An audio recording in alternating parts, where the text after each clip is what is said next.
नमस्कार आपसे, मेरा नाम अशोक यादव एडवोकेट और मैं आप सभी के लिए लीगल एडवाइस वीडियोस अपलोड करता हूं, जो कि आप सब लोग लाइक करते हैं, पसंद करते हैं, शेयर करते हैं और सब्सक्राइब भी करते हैं। अब तक नहीं किया तुरंत करिएगा और दूसरे लोगों तक भी इस जानकारी को जरूर शेयर करिएगा।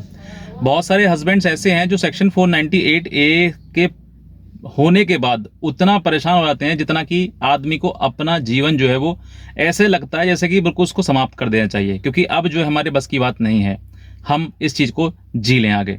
तो आज मैं आपको वही बताऊंगा कि आपको अगर आपके ऊपर सेक्शन 498A या मेंटेनेंस या पत्नी किसी प्रकार से बहुत ज़्यादा बुरे तरीके से उसने आपके ऊपर केस कर दिए हैं, तो आपको डरने की या घबराने की आवश्यकता नहीं है।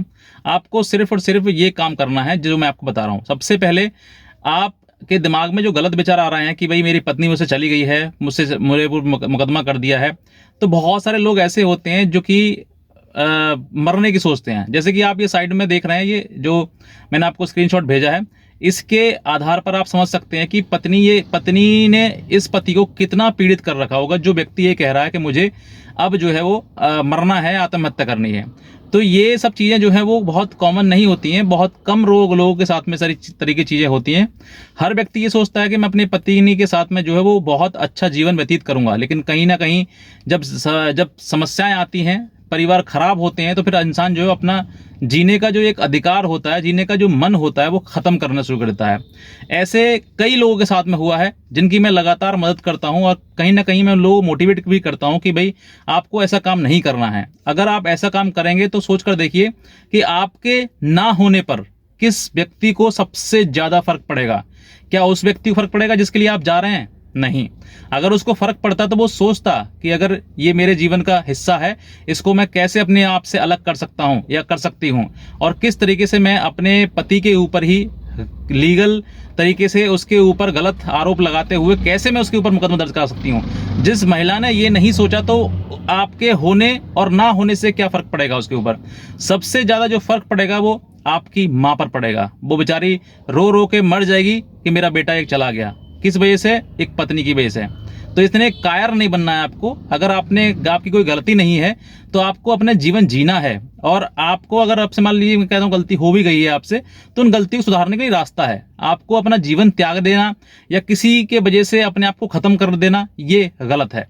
बहुत सारे ऐसे लोग मुझे कमेंट भी करते हैं कि सर आप जो है हमें मोटिवेट करते हैं, हमें बताते हैं कि हमें क्या करना चाहिए, क्या नहीं करना चाहिए। वो बात सही है, लेकिन मैं साथ साथ आपको यही बताता हूँ कि आपको दोनों को जो है वो एक राह में चलना है। दोनों का जो जीवन है वो पैरेलली चलना चाहिए। आप दोनों एक दूसरे के साथ रहेंगे तभी अच्छे लगेंगे, तभी समाज को चलेंगे, तभी आपकी इज्जत होगी, तभी आप सब लोग खुश रहेंगे दोनों। लेकिन जहां पर पत्नी आपके ऊपर मुकदमा कर देती है, और बहुत सारे लोग ऐसे भी हैं जो बेचारे पीड़ित हो जाते हैं, परेशान हो जाते हैं, अपने आप को त्यागने की सोचने से, जीवन खत्म करने की सोचते हैं, तो साहब आपसे निवेदन है कि ऐसा कभी भी कदम ना उठाएं। आज ना तो कल आपको न्याय मिलेगा, और न्याय के चलते हुए आपको जीवन में एक नई किरण भी मिलेगी। तो मैं कहता हूं आपके लिए जीवन में कभी हार ना माने। जो होगा वो वही होगा, जो होगा वो अच्छा होगा, और जो हो रहा है वो भी अच्छा ही हो रहा है। गीता में लिखा हुआ है कि जो आपके साथ हो रहा है, कि आप क्या लेकर आए थे, जो किस चीज का गम है, किस चीज का रो रहे हैं, कुछ ना लेकर आए और ना कुछ लेकर जाएंगे, तो कोई बात नहीं। जो जीवन में रहेगा उसी चीज के लिए हम लगातार अपने जो अधिकार हैं, जो हमारे साथ गलत हुआ है, हम उसके लिए लड़ते रहेंगे। तो आपको अपने जीवन में निराश नहीं होना है, हताश नहीं होना है, लड़ते रहना है। अगर आपके ऊपर गलत किसी प्रकार से केसेस करे गए हैं, तो ये बात है आपको विशेष रूप से ध्यान रखनी है। सेक्शन 498 केस होते हुए पति जो है वो इतने विचलित हो जाते हैं, इतने परेशान हो जाते हैं कि अरे मेरे साथ में ऐसा कैसा हो गया, अब मेरा क्या होगा, मुझे जेल हो जाएगी, मुझे ये हो जाएगा। अरे साहब, जो होगा हो जाएगा। आप तो कोई चीज नहीं है। ऐसे एमएलए, विधायक, सांसद, मंत्री तक जेल में पड़े हैं, जो लोग जो है जिनकी बहुत ज्यादा समाज में इज्जत रहती है, आपकी तो कुछ भी उनके सामने इज्जत नहीं है।